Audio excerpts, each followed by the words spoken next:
আরামবাগের গৌরহাটি ২ নম্বর অঞ্চলের প্রধান এবং উপপ্রধানকে দড়ি দিয়ে বেঁধে রেখে চলল ডিম থেরাপি। মাত্র ২ বছরেই মালিক হয়েছেন ৩ কোটি টাকার। কৈফিয়ত চাইলেন এলাকাবাসী। আর এই নিয়েই এলাকায় তুমুল উত্তেজনা।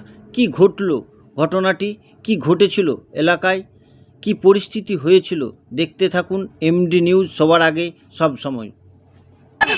আমি তেলিয়ে যাবে বলেছিল, কুড়ালি যে মর্ডার করে ফেলে বলেছিল, স্কুলে পড়া বন্ধ করে দিবে বলেছিল, মাধ্যমিক পরীক্ষা দিতে দিবে বলেছিল, স্কুল থেকে বার করে দিবে বলেছিল। মানের বেটা যদু সিং নিজে 4 চাকা নিয়ে চাপা দিয়েছে আমার মেয়েকে। ফোনে পর্যন্ত বলেছি আমার মেয়েকে কেন গাড়ি চাপা দিচ্ছিল, আমি ফোনেও বলেছি। আমি মেয়ের মাথায় হাত দিব, আমি তোকে তোকে আর মুসলমানকে চাই ইয়েতে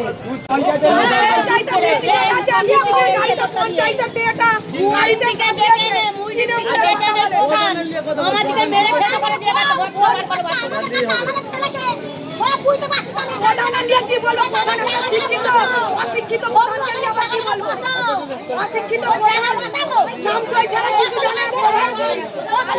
আমাদের জায়গা দখল করে আমাকে মারধর করলো কেন? কে ওই যদু সিং প্রধান।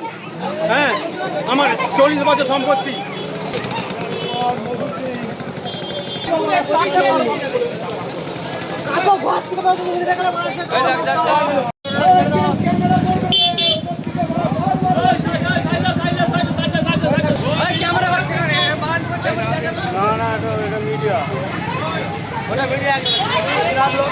পুরো টাকা নিয়ে ইনলিগাল কাজ করেছে।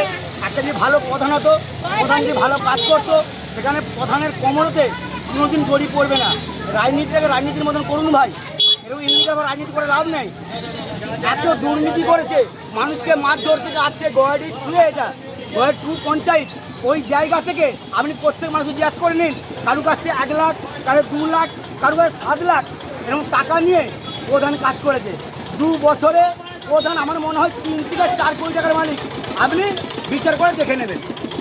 বিষয় প্রধান হচ্ছে পঞ্চায়েতে এসেছিল, পার্টিকে আলোচনা না করে এসেছিল। আসার ফলে উনি তো বিভিন্ন কেসে একটু দুর্নীতির সঙ্গে যুক্ত ছিল, কাজকর্ম সব অনেক এদিক ওদিক করেছে। করার ফলে জনগণ এসেছে, জনগণের ক্ষোভে পড়েছে। জনগণ অনেকে যে জব কার্ডে টাকা দেয়নি, অনেক জায়গায় কাজ হয়েছে, এসব টাকা পয়সা তুলে নিয়েছে। প্রত্যেক পঞ্চায়েতে যেসব 10 লক্ষ করে টাকা দিয়েছিল, সেই সব টাকার কোনো কাজ হয়নি। সেই জন্যই জনগণ ক্ষেপে গিয়ে ওনার ওপর অ্যাটাক করেছিল। হ্যাঁ, যাতে উনি অ্যারেস্ট হয়, তার জন্যই জনগণ এসেছিল। জনগণ মানে বেঁধে রেখেছে, এখানে পার্টি লোক সেরকম কিছু নেই। যাদের টাকা পয়সা যায়নি, জনগণ তারা বেঁধে রেখেছে। এখানে বিজেপি কোনো কর্মী তারা বাঁধেনি। ওনার জনসাধারণ বেঁধে রাখা হয়েছিল। ওরা অনেক টাকা দুর্নীতি করেছে, ভোটের আগে তার বাড়ি বানিয়েছিল, দুর্নীতি বহু করেছে, টাকা নিয়েছে, লাখ লাখ টাকা নিয়ে প্রধান দুর্নীতি করেছে। সেই হিসেবে মহিলারা জনসাধারণ বেঁধে রেখেছে ওটাকে। আমাদেরকে দুর্নীতির জন্য প্রধানের কোনো কোয়ালিফিকেশন আছে? ও কি অবধি পড়াশোনা করেছে? একজনের সিট পাওয়ার কথা ছিল, আরেকজন পেয়েছে সিটটা। তাহলে এইটা কি ঠিক হচ্ছে? আমাদেরকে মদ খাওয়া মেয়ে নিয়ে উল্টো পাল্টা নোংরা নোংরা জিনিস পেয়েছে, দেখেছেন সেটা?